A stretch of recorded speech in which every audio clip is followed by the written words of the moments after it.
తెలంగాణ ఉద్యమకారుడు. తెలంగాణ రాష్ట్ర సాధన కొరకు తన ఉన్నత ఉద్యోగాన్ని వదులుకొని వచ్చి ఉద్యమంలోకి వచ్చి పనిచేసి ఆ తర్వాత తెలంగాణ రాష్ట్ర ప్రభుత్వం వచ్చిన తర్వాత ప్రభుత్వ డిజిటల్ మీడియాకి ఇన్ఛార్జిగా పనిచేసిన కొనతం దిలీప్ గారిని ఇవాళ పోలీసులు ఏ కారణం చెప్పకుండా అకారణంగా 5 గంటలకు పైగా ఇప్పటికీ తీసుకొచ్చి అక్రమ నిర్బంధం చేసి పెట్టిండ్రు. సిసిఎస్ పోలీసులు తీసుకొచ్చి ఇక్కడ పెట్టిండ్రు. కుటుంబ సభ్యులందరూ కూడా వాళ్ళు బాగా భయపడుతున్నారు, వాళ్ళు తీవ్ర మనోవేదనకు గురవుతున్నారు అని చెప్పి తెలిసిన మరుక్షణమే మేమందరం కూడా బీఆర్ఎస్ పార్టీకి సంబంధించిన ముఖ్య నాయకులందరూ కూడా అందుబాటులో ఉన్న వాళ్ళందరం కూడా ఇక్కడికి చేరుకోవడం జరిగింది. ముందు మా న్యాయవాదుల ముందు వచ్చి మాట్లాడినరు.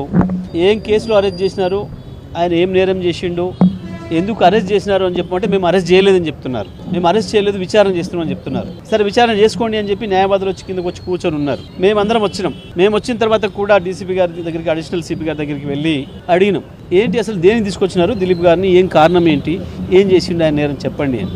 ఏం లేదండి, మాకేదో ఎక్కడనో తెలుగు స్క్రైబ్ అనే ఒక యూట్యూబ్ ఛానల్లో ఏదో ఒక వార్త పెట్టినరు, మేము దాని మీద విచారణ చేస్తున్నాము అని చెప్పినారు.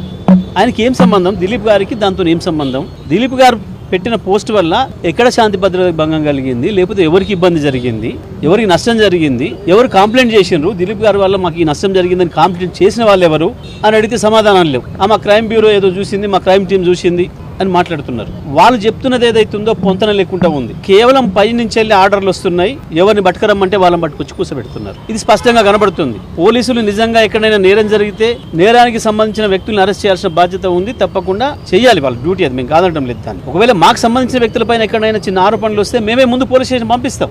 ఇవాళ ఉన్న చట్టాల ప్రకారం పనిచేయాలి అని చెప్పి మేము పోలీసులకు పదే చెప్తా ఉన్నాం. సోషల్ మీడియాలో ఇంకా ఎక్కువ పోతుంది. మా వైఫల్యం, మమ్మల్ని ఎండగడుతున్నారు, ప్రజల ముందర పర్సన్ అవుతున్నాం. ఇక మిగతా డిపార్ట్మెంట్లతో ఎక్కడ పనిచేయించే అవకాశం లేదు. కాబట్టి కేవలం పోలీస్ డిపార్ట్మెంట్ మీద ఆధారపడి బతుకుతాము అని అనుకుంటుంది ఈ ప్రభుత్వం. మిగతా డిపార్ట్మెంట్లతో ఎక్కడ కూడా పనిచేయించే పరిస్థితి లేదు. ఎక్కడ కూడా ప్రజలకు అందుబాటులో లేరు, ఏ అధికారులు లేరు, ఎవరు లేరు, ఇచ్చిన హామీలు నెరవేర్చడానికి లేదు. కాబట్టి ఏం చేయాలి, అల్టిమేట్ గా ప్రజల్లో వ్యతిరేకత వస్తుంది, భయపెట్టాలి, పోలీసులను వాడుకోవాలి. ఇది వాళ్ళు చేస్తా ఉన్నారు. ఇవాళ మేము దిలీప్ గారిని ఎందుకు తీసుకొచ్చినారో చెప్పమన్నాం. అరెస్టు చెప్పడం లేదు, ఇంకో కారణం, సరైన సాహిత్యమైన కారణం చూపించడం లేదు. మాకేదో ఉంది అనుమానం, మేము ఎందుకు ప్రశ్నిస్తాం? మీ ఇష్టారాజ్యం కాదు ఇది, మీ ఇష్టారాజ్యం కాదు. ఎవరు బడతాలను పట్టుకొస్తాం, మాకు అవసరం ఉన్నప్పుడు మేము తెచ్చుకుంటాం, మాకు అనుమానం ఉంటే తెచ్చుకుంటాం. పోలీస్ రాజ్యం లేదు ఇంకా ఇక్కడ ప్రజాస్వామిక రాజ్యమే ఉండాల్సింది. నిజమే మాట్లాడితే కోతలు, ప్రజాప్రభుత్వం నిజమే. ఏ ప్రభుత్వం? ప్రజల్ని మింగేసే ప్రభుత్వం, ప్రజల్ని అణిచేసే ప్రభుత్వం, ప్రజలు ప్రశ్నిస్తే దాడులు చేసే ప్రభుత్వమా ఇదా మీరు చేసిన పని?